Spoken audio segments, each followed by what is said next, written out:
ગીતાનું અંતતત્વ હું નથી પણ તું છે. જગતગુરુ ભગવાન શ્રી કૃષ્ણે અર્જુનને એના અહંવાદમાંથી મુક્ત કરી પોતાને સાચા દૃષ્ટિકોણથી જોવા પ્રેરિત કર્યો હતો. ભગવદ્ ગીતાનો અધ્યાય 2 શ્લોક 51. ભગવાન બોલ્યા કે બુદ્ધિયોગથી યુક્ત જ્ઞાનીજનો કર્મોથી ઉત્પન્ન ફળને ત્યાગી જન્મ અને મૃત્યુના બંધનમાંથી છૂટી જાય છે. તે નિર્દોષ અમૃતમય પરમ પદને પ્રાપ્ત કરે છે. બીજા શબ્દોમાં કહીએ તો કેમ કે સમબુદ્ધિથી યુક્ત જ્ઞાની સાધકો કર્મથી ઉત્પન્ન થનારા ફળનો અર્થાત સંસાર માત્રનો ત્યાગ કરી જન્મરૂપી બંધનથી મુક્ત થઈ નિર્વિકાર પદને પ્રાપ્ત થઈ જાય છે. આમ અહીં 49, 50 અને 51 શ્લોકમાં કહેલી બુદ્ધિ એટલે સાંખ્યોનું ડાપણ, સાંખ્યોની બુદ્ધિ હોઈ શકે. બુદ્ધિ એટલે કર્મયોગથી મન વિશુદ્ધ થતાં પ્રાપ્ત થતું પરમાત્મક જ્ઞાન છે કે અથવા એ આત્મજ્ઞાન છે. આ શ્લોકમાં ભગવાન કહેવા માગે છે કે જેઓ ક્ષમતાથી યુક્ત છે તેઓ જ વાસ્તવમાં મનીષી અર્થાત બુદ્ધિમાન છે. અને જે મનુષ્યો આ 18મા અધ્યાયના 10મા શ્લોકમાં પણ કહ્યું છે કે જે મનુષ્ય અકુશળ કર્મોથી દ્વેષ નથી કરતો, તે કુશળ કર્મોમાં રાગ નથી કરતો, તે બુદ્ધિમાન છે. કર્મ તો ફળના રૂપના પરિણામે છે. એના ફળનો ત્યાગ કોઈ કરી શકતું નથી. જેવી રીતે કોઈ ખેતીમાં નિષ્કામ ભાવથી બીજ વાવે તો શું ખેતરમાં અનાજ નહીં ઉગે? વાવ્યું છે તો પેદા અવશ્ય થશે. એવી જ રીતે કોઈ નિષ્કામપૂર્વક અથવા નિષ્કામ ભાવપૂર્વક કર્મ કરે તો તેના કર્મનું ફળ તો મળશે. અહીં કર્મજન્ય ફળનો ત્યાગ કરવાનો અર્થ છે કે કર્મજન્ય ફળની ઈચ્છા, કામના, મમતા અથવા વાસનાનો ત્યાગ કરો. એનો ત્યાગ કરવામાં જ બધા સમર્થ છે. ક્ષમતાયુક્ત મનીષી સાધકો જન્મરૂપી બંધનથી મુક્ત થઈ જાય છે. કારણ કે ક્ષમતામાં સ્થિર થઈ જવાથી તેઓમાં રાગ, દ્વેષ, કામના, વાસના, મમતા વગેરે દોષો હોતા નથી. આથી તેઓ પુનર્જન્મનું કારણ રહેતું નથી. તેઓ જન્મરૂપી કે મરણરૂપી બંધનથી સદા માટે મુક્ત થાય છે. રોગ એક વિકાર છે. જેમાં કિંચિત માત્ર પણ કોઈ પણ પ્રકારનો વિકાર ન હોય તેને અનામય અર્થાત નિર્વિકાર કહે છે. ક્ષમતાયુક્ત મનીષી લોકો એવા નિર્વિકાર પદને પ્રાપ્ત થઈ જાય છે. આ જ નિર્વિકાર પદને 15મા અધ્યાયના 5મા શ્લોકમાં અવ્યય પદ અને 18મા અધ્યાયમાં 56મા શ્લોકમાં શાશ્વત અવ્યય પદ નામ કહેવામાં આવ્યું છે. અહીં શ્લોકોમાં બુદ્ધિયુક્તા અને મનીષીણ પદમાં બહુવચન વાપરવાનું તાત્પર્ય એ છે કે કોઈ પણ ક્ષમતામાં સ્થિત બની જાય તો તે બધા જ અનામય પદને પ્રાપ્ત થઈ જાય છે અને મુક્ત થઈ જાય છે. એમાંથી કોઈ પણ બાકી રહેતું નથી. આ રીતે ક્ષમતા અનામય પદની પ્રાપ્તિ અચૂક ઉપાય છે. એનાથી એ નિયમ સિદ્ધ થાય છે કે જ્યારે ઉત્પત્તિ વિનાશીલ પદાર્થો સાથે સંબંધ રહેતો નથી ત્યારે સ્વયં સિદ્ધ નિર્વિકારનો અનુભવ થઈ જાય છે. અહીં ભગવાન કહેવા છે કે કર્મયોગમાં ક્ષમતા કુશળતા છે. એનું સાત્વિક કર્મનું ફળ નિર્મળ છે, રાજસ કર્મનું ફળ દુઃખ છે અને તામસ કર્મનું ફળ મૂઢતા છે. આ પ્રકારના ફળોને ક્ષમતાયુક્ત મનુષ્ય ત્યાગ કરી દે છે. કર્મજન્ય ત્યાગના 2 અર્થ છે: ફળની ઈચ્છાનો ત્યાગ કરવો અને કર્મના ફળ સ્વરૂપ અનુકૂળતા પ્રતિકૂળતા પરિસ્થિતિ પ્રાપ્ત થવાથી સુખી કે દુઃખી થવું નહીં. અહીં ભગવાન કહેવા માગે છે કે ક્ષમતારૂપી યોગના પ્રભાવથી બુદ્ધિયુક્ત મનુષ્યો જન્માંતરમાં અને જન્મમાં કરેલા સમસ્ત કર્મોના ફળથી સંબંધ વિચ્છેદ થવાથી જન્મ અને મરણના ચક્કરમાંથી હંમેશા માટે મુક્ત થવી એ જ તેમની કર્મવાદથી ઉત્પન્ન થનાર ફળનો ત્યાગ કરી જન્મ બંધનથી મુક્ત થવું છે. કારણ કે ત્રણેય ગુણોના કાર્યરૂપ સાંસારિક પદાર્થોમાં આસક્તિ જ પૂર્વજન્મનો હેતુ છે. તે આ મનુષ્યનો અભાવ થઈ જાય છે અને તેથી તેમનો પુનઃજન્મ થતો નથી. અહીં રાગ દ્વેષ આદિ કલેશોનો, શુભાશુભ કર્મોનો, હર્ષોક આદિ વિકારોનો અને સમસ્ત દોષોનો સર્વથા અભાવ હોય છે, જે આ પ્રકૃતિ અને તેના કાર્યોથી સર્વથા અતીત છે.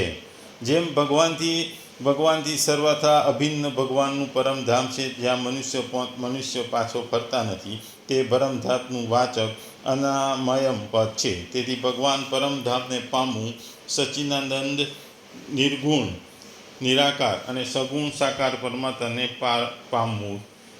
પામવું છે. પરમ ગતિને પામવું અથવા અમૃતત્વને પ્રાપ્ત થવું, આ બધું એક જ છે. ખરેખર તો કોઈ ભેદ છે નહીં, માત્ર સાધકોની માન્યતા છે. અહીં અર્જુનની દ્રષ્ટિએ જોઈએ તો અર્જુન દ્રષ્ટિ ત્રિલોકના સામ્રાજ્ય અને દેવતાઓના સ્વામિત્વ સુધી જ મર્યાદિત હતી. ત્યાં સુધી તે યુદ્ધમાં પ્રવૃત્ત થયો નહોતો. અહીં શ્રીકૃષ્ણ નવીન તથ્ય ઉદ્ઘાટિત કરે છે કે આસક્તિ રહિત કર્મ દ્વારા અનામય પદ પ્રાપ્ત થાય છે. નિષ્કામ કર્મ યોગ પરમ પદ અપાવે છે, જ્યાં મૃત્યુનો પ્રવેશ નથી. અહીં ભગવાન અર્જુનને ધર્મયુદ્ધ એટલે કે ધર્મ માટે કરવાનું યુદ્ધ કરવાની પ્રેરણા આપે છે, કે જેમાં એણે કોઈ પણ પ્રકારની આશા રાખવી નહીં અને એના ફળની પણ આશા ત્યાગીને જન્મ અને મૃત્યુના બંધનમાંથી છૂટવા કહે છે. કારણ કે અર્જુન પોતાના સંબંધીઓના મૃત્યુ માટે બહુ ભયભીત થયેલો હોય છે અને એના માટે બહુ વિચારતો હોય છે. આથી અહીં ભગવાન અર્જુનને કહે છે કે તારા ક્ષત્રિય તરીકેના કર્મ કરવાની અને આ ધર્મયુદ્ધ છે, એમાં તારે યુદ્ધ કરવાની તારું કર્મ છે અને તારી બુદ્ધિથી તારે આ અહીં લડવાનું છે. તારે આ યુદ્ધના પરિણામની કોઈ ચિંતા ના કરવી જોઈએ અને એમાં કોઈના મૃત્યુ નહીં કે જન્મ થયેલાના મૃત્યુના શોકમાંથી તારે છૂટી જવું જોઈએ. અહીં ભગવાન કહે છે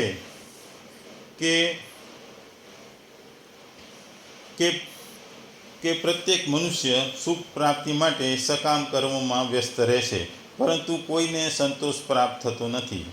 આ પ્રકારની પ્રવૃત્તિઓ કેવળ કષ્ટ વધી જાય છે. પરિણામ સ્વરૂપે વ્યવહારિક દ્રષ્ટિએ આ સંસારમાં દરેક મનુષ્ય દુઃખી છે. કેટલાક લોકો પોતાના તન અને મનમાં કષ્ટ ભોગવે છે. અન્ય લોકો તેમના પારિવારિક જનો તેમજ સગા સંબંધીઓથી પીડિત છે.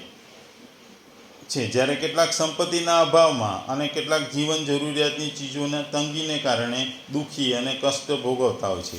ભૌતિક સુખોમાં લિપ્ત લોકો જાણે છે કે તેઓ દુઃખી છે, પરંતુ તેઓ માને છે કે જેઓ તેમની આગળ છે તેઓ ચોક્કસ સુખી હશે અને તેઓ ભૌતિક વિકાસની દિશામાં અવિરત દોડવાનું ચાલુ રાખે છે. આ આંધળી દોડ અનેક જન્મોથી ચાલી રહી છે અને છતાંય ક્યાંક સુખનું કિરણ પણ દ્રષ્ટિમાન થતું નથી. હવે જો આ લોકોને એ જ્ઞાન થઈ જાય કે સકામ કર્મમાં લિપ્ત રહીને કોઈ ક્યારેય સુખી થયું નથી, ક્યારે કોઈએ પોતાના સુખની અનુભૂતિ કરી નથી કે સુખની સીમા સુધી પહોંચતા નથી, તો તેઓ સમજી શકશે કે જે દિશામાં તેઓ દોડી રહ્યા છે તે એકદમ નકામું છે, નિરર્થક છે. તેથી તેઓ ત્યાંથી આધ્યાત્મિક જીવન તરફ વળી શકે છે. જેમની બુદ્ધિ આધ્યાત્મિક જ્ઞાન દ્વારા સ્થિર થઈ ગઈ છે, તેઓ સમજે છે કે ભગવાન સર્વ પદાર્થોના પરમ ભોક્તા છે.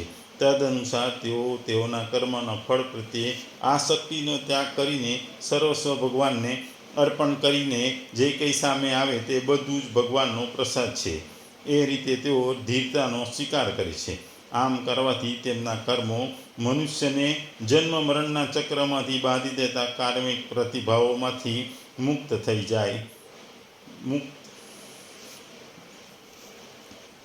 થઈ જાય છે. શ્રી કૃષ્ણ નિરંતર કર્મફળ પ્રત્યે આસક્ત રહી કર્તવ્ય વિષયના પર વ્યાખ્યા કરે છે અને કહે છે કે મનુષ્યને દુઃખોથી પરે એવી અવસ્થા તરફ દોરે છે. જીવનમાં વિરોધાભાસ એ આપણે સુખ માટે મથીએ છીએ પરંતુ દુઃખની લાગણી કરીએ છીએ. આપણે પ્રેમ માટે તરસીએ છીએ પરંતુ હતાશા મળે છે. આપણે જીવન ઝંખીએ છીએ, પરંતુ જાણીએ છીએ કે પ્રતિક્ષણ આપણે મૃત્યુ તરફ ગતિ કરી રહ્યા છીએ. ભાગવતમાં પણ ભગવાન કહે છે કે પ્રત્યેક મનુષ્ય સુખ પ્રાપ્તિ માટે સકામ કર્મોમાં વ્યસ્ત રહે છે, પરંતુ કોઈને સંતોષ પ્રાપ્ત થતો નથી. આ પ્રવૃત્તિથી કેવળ કષ્ટ વધે છે. આમ અહીં ભગવાન કહે છે કે કર્મના ફળને વળગી રહેવું એ પુનઃજન્મનું કારણ છે. માનવીએ કર્મના ફળનો આનંદ લેવા જન્મ ધારણ કરે છે. જો કોઈ પણ વ્યક્તિ ઈશ્વરની ઈચ્છા ખાતર અને ફળની આશા વગર કર્મ કરે તો એ જન્મ બંધનમાંથી મુક્ત બને છે અને આનંદમય પદ તથા અમર પદને પ્રાપ્ત કરે છે. જે યોગીઓ મનની સ્થિરતા પ્રાપ્ત કરે છે તેઓ પોતાના કર્મના ફળનો ત્યાગ કરે છે અને આ રીતે સારા અને ખરાબના જન્મમાંથી મુક્તિ મેળવે છે. આમ અહીં ભગવાન કહેવા માગે છે કે ભૌતિક જગત એવું દુઃખમય સ્થાન છે જ્યાં દરેક પગલે સંકટ હોય છે. કેવળ અજ્ઞાનવશ અલ્પજ્ઞાની મનુષ્યો સકામ કર્મના ફળ તેમને સુખી કરશે એમ વિચારીને કર્મ કરતા રહી પરિસ્થિતિને સહન કરતા રહે છે. તેઓ જાણતા નથી કે બ્રહ્માંડમાં કોઈ પણ સ્થળે એવું પ્રકારનું કોઈ પણ શરીર નથી કે જે દુઃખ રહી જીવન આપી શકે. આ ભૌતિક જગતમાં જન્મ, મૃત્યુ, જરા તથા વ્યાધિ નામના દુઃખો સર્વત્ર વિદ્યમાન છે. પરંતુ જે મનુષ્ય ભગવાનના સનાતન સેવક તરીકે પોતાની સાચી સ્વરૂપ અવસ્થાને જાણી લે છે, એ રીતે પરમેશ્વર પુરુષોત્તમને સ્થિતિ સમજી લે છે, તે ભગવાનની દિવ્ય પ્રેમભય ભક્તિમાં પરોવાઈ જાય છે. આ ભક્તિમાં પરોવાના આપણે ઉદાહરણો જાણીએ છીએ કે નરસિંહ મહેતા અને મીરાબાઈની ભક્તિ, કૃષ્ણની ભક્તિ ખૂબ જ વખણાય છે. એમણે ભક્તિનો માર્ગ પસંદ કર્યો હતો. એમાં એમણે સંસાર અને સમાજને ત્યાગી અને સુખ દુઃખની કે જન્મ મૃત્યુની કે કોઈ પણ ભૌતિક સુખની ચિંતા વગર તેમણે ભગવાનને પૂજવાનું અને ભગવાનની ભક્તિમાં રચ્યા પચ્યા રહેતા હતા.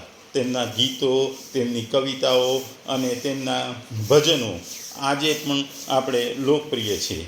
મીરાબાઈ અને નરસિંહ મહેતાના ભગવાન કૃષ્ણ ઉપર લખેલા ભજનો આજે ઘરે ઘરે સંભળાય છે અને ઘરે ઘરે વાંચવામાં પણ આવે છે. આમ અહીં ભગવાનને કર્મયોગના આચરણથી અનામય પદની પ્રાપ્તિ બતાવી છે. તેથી અર્જુન એવી જિજ્ઞાસા કરી શકે છે કે અનામય પરમપદની પ્રાપ્તિ ક્યારે ને કેવી રીતે થઈ શકે. આમ અહીં ભગવાન સમબુદ્ધિયુક્ત જ્ઞાનીજનો કર્મોથી ઉત્પન્ન થનાર ફળનો ત્યાગ કરીને જન્મરૂપી બંધનથી મુક્ત થઈ નિર્વિકાર પરમપદને પામે છે. તે સમજાવી રહ્યા છે કે અંતિમ ધ્યેય પરમાત્માને પામવાનું છે, નિર્વિકાર પરમપદને પામવાનું છે. જન્મ મૃત્યુના બંધનમાંથી મુક્ત થઈ જવું અને સમબુદ્ધિથી કર્મો કરતા રહેવાનું, પણ ફળની આશા રાખવી નહીં. ભગવાન એમ કહે છે કે ફળનો ત્યાગ કરવાથી મનુષ્ય ભગવાનને પામી શકે છે, પરમપિતા પરમેશ્વરને. મીરાબાઈ, નરસિંહ મહેતા, સંત સુરદાસ અને ઇસ્કોનના પ્રભુપાદ આ વગેરેઓ આધુનિક જમાનાના ઉદાહરણ છે કે જેઓએ પરમ પરમાત્માને પામેલા હતા, જેમણે સંસારની મોહ માયા અને ભૌતિક સુખોનો ત્યાગ કરી ભગવાનની ભક્તિ, અનન્ય ભક્તિ કરી અને ભગવાનને પામ્યા હતા. મીરાબાઈના તો પ્રસંગો આપણને ખબર છે કે મીરાબાઈને ભગવાનની ભક્તિમાં ગળાડૂબ જોઈને એમને મારી નાખવા માટે કેટલાય કાવતરા કરવામાં આવ્યા હતા. એક વખત તો એમના પ્રસાદમાં પણ ઝેર મેળવી દેવામાં આવ્યું હતું, પણ ભગવાનની અપ્રતિમ કૃપાથી તેમને કશું થયું નહોતું. આ ઉપરાંત નરસિંહ મહેતા વિશે પણ જાણીએ છીએ કે નરસિંહ મહેતાની જે હુંડી લખી આપી હતી એ ભગવાન આપોઆપ એની હુંડીનો સ્વીકાર થયો હતો. એનું પણ ગુજરાતીમાં આપણે ગીત છે કે મારી હુંડી સ્વીકારો શામળાજી. બીજું, જ્યારે નરસિંહ મહેતાના દીકરાનું લગ્ન થયું હતું ત્યારે ભગવાને ખુદ આવીને એમના લગ્નની તૈયારીઓ કરી હતી. એટલે નરસિંહ મહેતાને એમના સમાજના અને એમના સગન સંબંધીઓ એમની પરીક્ષા લેવા માટે જાતના આવા ખતરા કરતા હતા. પણ નરસિંહ મહેતા ભગવાનમાં એક થઈને ભક્તિ કરતા હતા. એમને કોઈ પણ જાતની સુખ દુઃખની કે કોઈ દ્વેષ કે એની કોઈ આશા નથી. કોઈના માટે તેમણે કંઈ ખરાબ વિચાર્યું નહોતું. આમ નરસિંહ મહેતા અને મીરાબાઈનું તો આપણે જાણ્યું. આ ઉપરાંત સુરદાસનું પણ કહેવાય છે કે જ્યારે ભગવાન એમને મળ્યા ત્યારે એમને ભગવાન પાસે વરદાન માગ્યું, ત્યારે એમને અંધત્વ માગ્યું. કારણ કે એ કહેતા હતા કે એકવાર મેં ભગવાનને જોઈ લીધા, રાધા રાણીના સ્વરૂપમાં ભગવાને એમને દર્શન આપ્યા હતા, પછી મારે સંસારમાં બીજું કશું જોવું નથી. આમ એવો પણ ભગવાનની ભક્તિમાં એકદમ નિર્દોષ ભાવે, અનન્ય ભાવે ભક્તિ કરતા હતા. આ ઉપરાંત ઇસ્કોન, જે ભગવાન કૃષ્ણનું જે સંસ્થા ચલાવે છે, ઇસ્કોનના વડા અને જે સંસ્થાપક છે પ્રભુપાદ પણ ભગવાનની ભક્તિમાં અનન્ય ગળાડૂબ રહેતા હતા. એમણે સમાજ માટે અને દેશ વિદેશમાં ભગવાન કૃષ્ણના કેટલાય મંદિરો બંધાવ્યા હતા. ભગવદ્ ગીતાનો પ્રચાર કરવામાં પણ એમનો અનન્ય ફાળો છે. વિદેશમાં કૃષ્ણ કોન્શિયસના નામે જે સંસ્થાઓ ઊભી કરી છે, એમાં લાખો અને હજારોથી લાખો લોકો જોડાયા છે. એમાં યુરોપમાં, અમેરિકામાં સહિત વિશ્વના તમામ દેશોમાં એમની ભક્તિ અને એમની ભાવનાઓને જોઈને ઘણા લોકો એમની સંસ્થામાં જોડાયા છે. આમ આ શ્લોકમાં ભગવાન ભક્તિમય થઈ ભગવાનને પામવા માટે આદેશ આપે છે. સુખ દુઃખ કે રાગ દ્વેષને ભૂલી પોતાના કર્મો કરવાનું અને સકામ કર્મોને ત્યાગી અને ભગવાનમાં એકમય થઈ જવાનું ભગવાન અહીં સૂચન આપે છે.